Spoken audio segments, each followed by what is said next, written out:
सूरदास बचपन से अंधे थे सर, जन्मजात अंधे थे। अगर आप कभी सूरदास को पढ़ें तो उन्होंने लाखों छंद और किताबें लिखी। आपको जान के हैरानी हो जाएगी कि जन्मजात अंधे थे, दिखता नहीं था बचपन, तो घर वालों ने निकाल दिया था। घर वालों ने निकाल दिया, एक पीपल के पेड़ के नीचे रहने लगे और भगवान कृष्ण में भक्ति थी तो गाना वाना गाते थे, उनके भजन वजन गाते थे।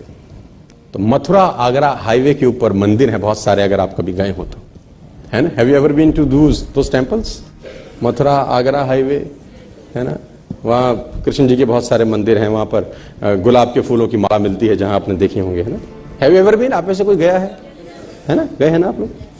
तो वो पीपल के पेड़ के नीचे बैठे रहते थे और वहाँ भजन गाते थे। तो किसी गुरु ने उनको बोला कि तू मंदिर जा, वहां गा। तो उसने बोला ठीक है, तो चला जाता था मंदिर में, भगवान कृष्ण के भजन गाता था, मस्त गाता था, ना दिखता था ना भगवान को कभी देखा था, लेकिन कल्पना के अंदर। और इतिहासकार ये बोलते हैं कि 1500वीं शताब्दी में इनका जन्म हुआ, 1535 के आसपास, if I am not wrong.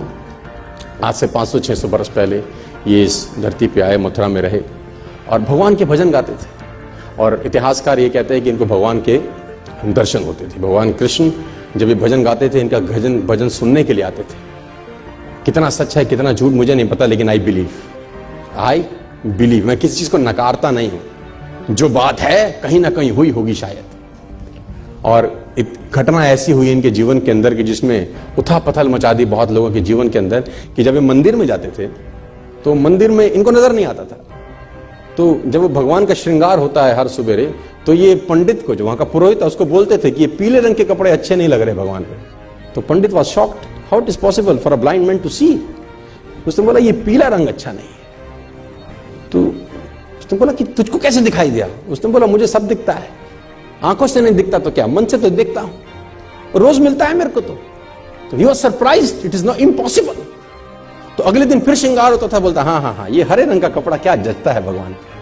तो ये लोग पागल हो गए। पंडित को एक दिन मस्करी सूची, उसने कहा कुछ ना कुछ षड्यंत्र है, आज भगवान को कपड़े ही मत पहनाओ, पत्तों से ढक दो बस, खाली है पत्तों से ढक दो।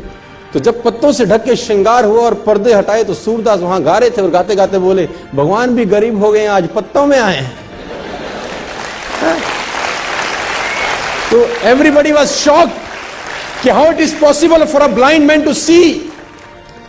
लेकिन असंभव, मैं फिर कहता हूं दोस्तों, आपको मन की शक्ति से ना सर भगवान तक को पाया जा सकता है। कोई भी हैंडीकैपनेस आपके आगे नहीं आती अगर मन से साला आप सॉलिड हैं तो यार। और आप तो समृद्ध हैं यार, पूरे तरीके से ठीक हैं, भगवान ने आपको सब कुछ दिया है।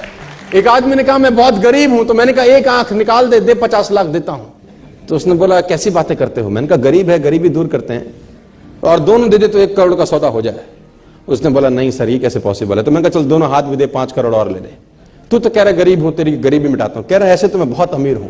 तो मैंने कहा मैं भी तो तुझे बता रहा हूं कि तू बहुत अमीर है यार, तू क्यों ऐसा सोचता है कि तेरे पास कुछ नहीं है?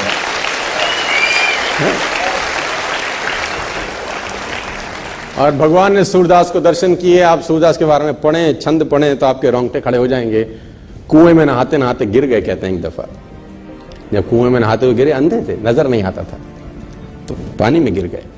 तो भगवान को हाथ जोड़े कि निकालो प्रभु। तो कहते हैं कि भगवान छोटे से रूप लेके उनको बाहर निकालने आए। और जब बाहर निकाला तो इनके जीवन की अद्भुत घटना है।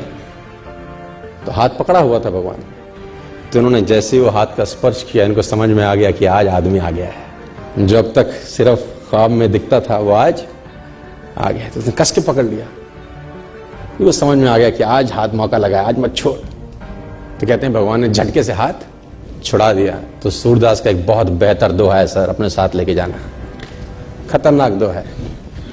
हाथ छुड़ाए जात हो निर्मल जान के मोहे, हृदय से जब जाओ तब सबल जानूंगा तोहे। है ना, हाथ छुड़ा के तो जा सकते हो, है ना, आज मैं कमजोर हूं तो हाथ को झटक सकते हो, लेकिन दिल से निकल जाओ तब मानूंगा कि कुछ हो।